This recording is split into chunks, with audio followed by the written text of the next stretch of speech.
Hello crypto deep divers, welcome back to Weekly Crypto. Today I'm podcasting from Devil's Tower. This is in Wyoming, so if you pass by in the area going to the Yellowstone, you should stop by here. This is pretty cool. So this is Devil's Tower in Wyoming. So today I'm going to talk about Bitcoin. And do you think we have only 21 million BTC, or do you think we have more than 21 BTC? I think there's an article coming out from research about we are potentially more than 21 million. The reason why he say that is because right now a lot of exchange like Binance, Bybit, they're leveraging the they do a whole bunch of leverage, like you can do 10x, 20x leverage and all that. And if they do leverage, do you think they have the reserve requirement for the exchange? Or just like, if they do leverage, the reserve requirement may not be able to fulfill all the crypto customer if they decide to withdraw the token, right? So just like the banking industry, so you only have 5% reserve in the bank. For example, if you 5 to 10%, depending on the size of the bank. So if you deposit like 10,000 in the bank, basically the bank has only 1,000 in reserve. If all the customer go and withdraw all the money, they don't have the requirement to fulfill the customer requirement at all. So right now, so they're basically doing the leveraging.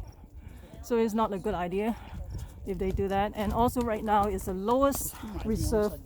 In terms of the crypto exchange, they have the lowest reserve right now. I think they have a chart showing how much reserve in the crypto exchange right now.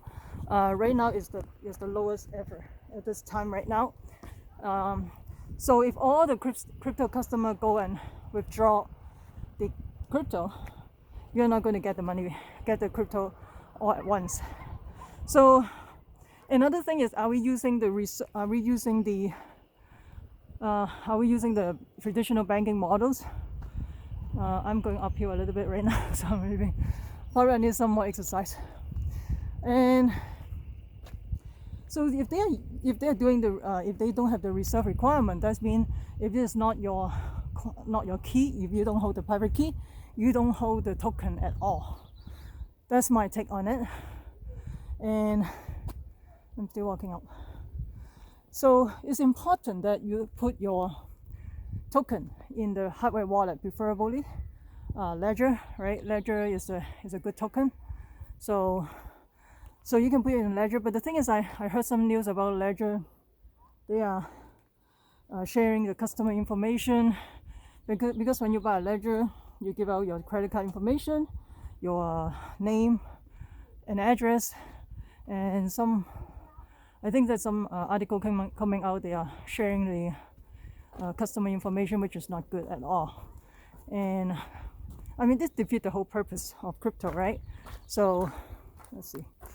So let me get a better view over here. This is pretty cool in here. So another thing, Wall Street are trying to get in as well. So, and Wall Street, then they're going to be hypothecate and commingling the asset together, and of course they're going to do leverage, right? And also there's a third-party custodial risk as well. If you don't hold your key, you don't hold your token, period. So don't leave your token in the exchange. Make sure you use a ledger and transfer your token out. So this is huge, man. So this is a huge rocks in here. This is amazing. Anyway, so make sure you transfer your token out of the exchange and to your Ledger wallet. It's important you do that. And also they have an event. Remember, they have a proof of key event. I think probably last year. So the proof of key is basically encouraged to you hold your own key, right? So if it's not your key, not your token, and make sure you hold your key. And this is the fundamentals of the blockchain technology, right? So you are basically your own bank, right? So it's important that you hold your own key. Very important. Let me sit down here for a while. So So that is important thing that you do that. Another thing is, if you go back to my previous video about rehypothecation and commingling, the thing is, we don't 21 million, right now they said we have 21 million, right? In fact, there's no 21 million, of course, because 4 million is already lost, right? So the 4 million already lost, and you have like 16, I think 18 million. You have 18 million, still some of them to be mined and some already mined. Of course, there's a halving already occur, right? There's already halving. So halving, which is cut the reward by half from 12.5 Bitcoin to 6.25.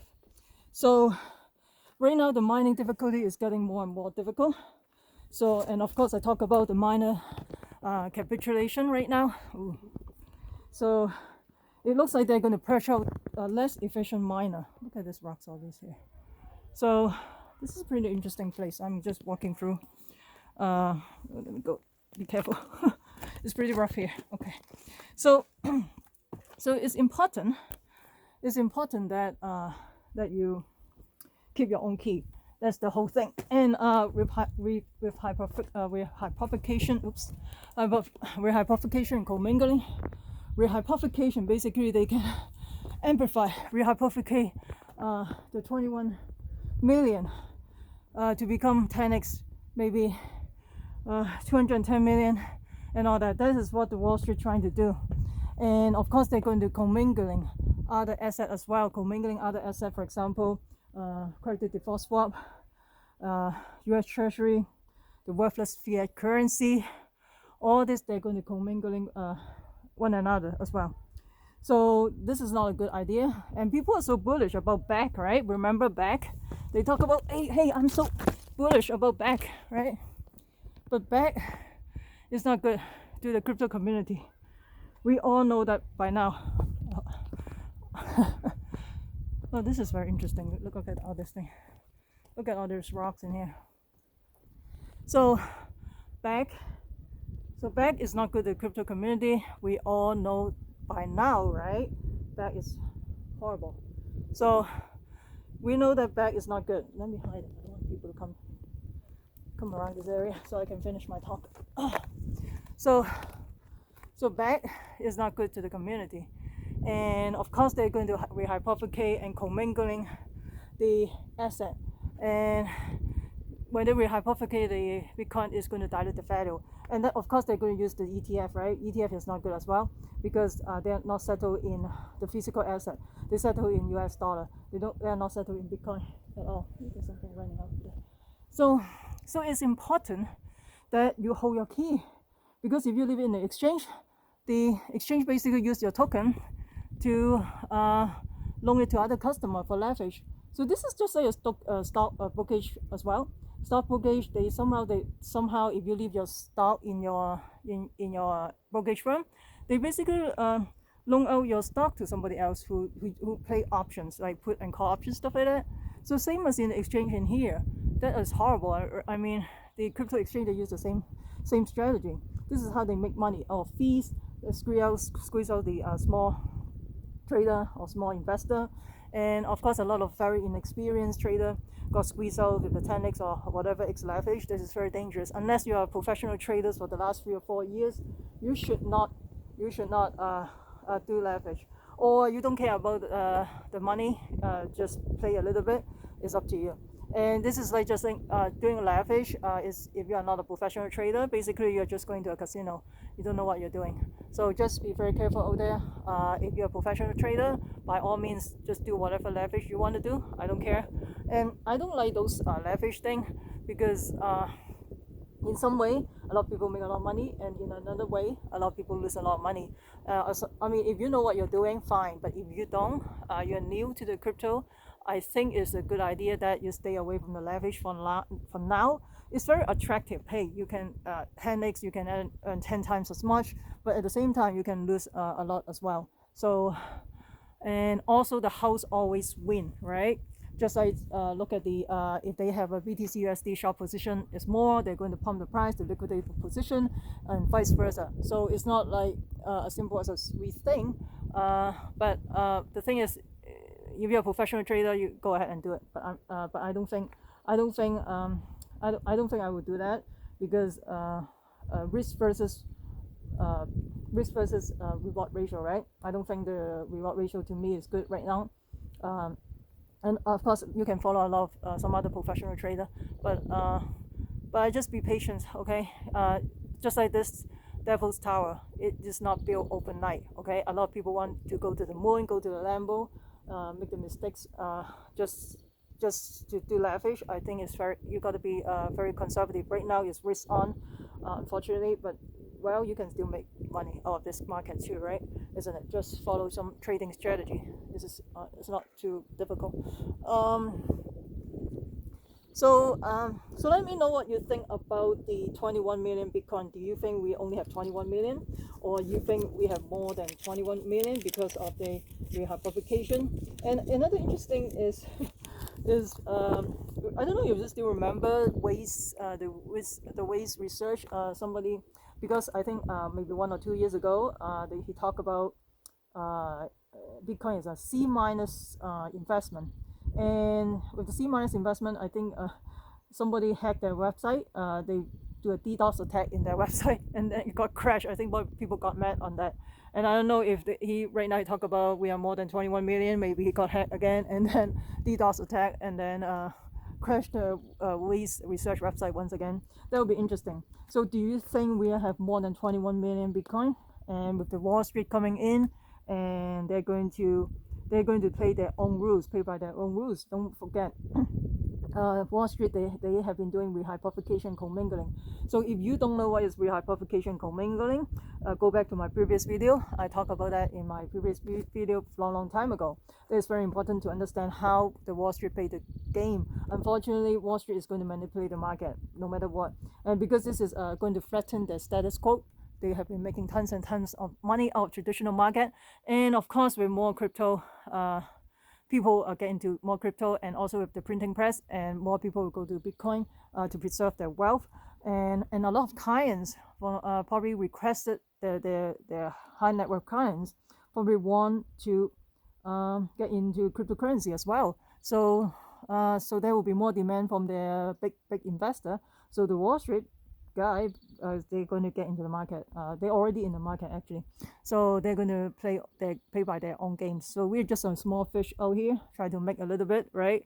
And that's what we're trying to do right now, just like in the traditional stock market as well. This is how they play the game, rehypothecate and commingling the asset together. That's how they count. So the one important thing is, if you don't hold your key, you hold your private key, you don't hold your token, period. And the fundamentals of blockchain technology and crypto is basically you are your own bank. If you lose your private key, unfortunately, your token will be lost forever. And I don't know if you still remember back then, when where are we? There's a guy who lose the computer, and then in the landfill, and at the time they consider those Bitcoin is just a gaming thing. It's just they don't take it seriously. Those are just not a serious token and all that. And what happened then? He go back to the trash and try to find that computer is already lost, and that is all this lost coin, right? So that's the thing. So right now, he probably lose millions out of that, and people buying pizza out of that, right? How many Bitcoin right now is worth millions? So let me know what you think about the 21 million. Do you think that we have more than 21 million? And do you hold your own private key? Do you put your Bitcoin in ledger, or where do you put it? You put it in hardware wallet or software wallet? Of course, preferably is hardware wallet, but anyway, let me know what you think about all this. Do you think we have more than 21 million, or we don't have 21 million? Do you think Wall Street can manipulate the market by rehypothecate and commingling the market as well? Let me know what you think. Please comment below. I would love to hear from you. If you find this video interesting, smash the like button and subscribe to my channel. Also share with your friends. Make sure you subscribe so you don't miss out the upcoming videos. also comment below. That will help my ranking as well in YouTube. I will continue to provide quality video for you guys, and of course I also post a video about Bollinger Band tips about Bollinger Band, how to look at it, when to enter the market or exit the market. And if you're interested, you can join my Patreon group as well. And remember, crypto deep divers, we the people take control of our money. Stay wise, stay safe, peace. I'm not your financial advisor. Investing in cryptocurrency, commodity, stock market can has inherent risks. Please use your due diligence, and peace out.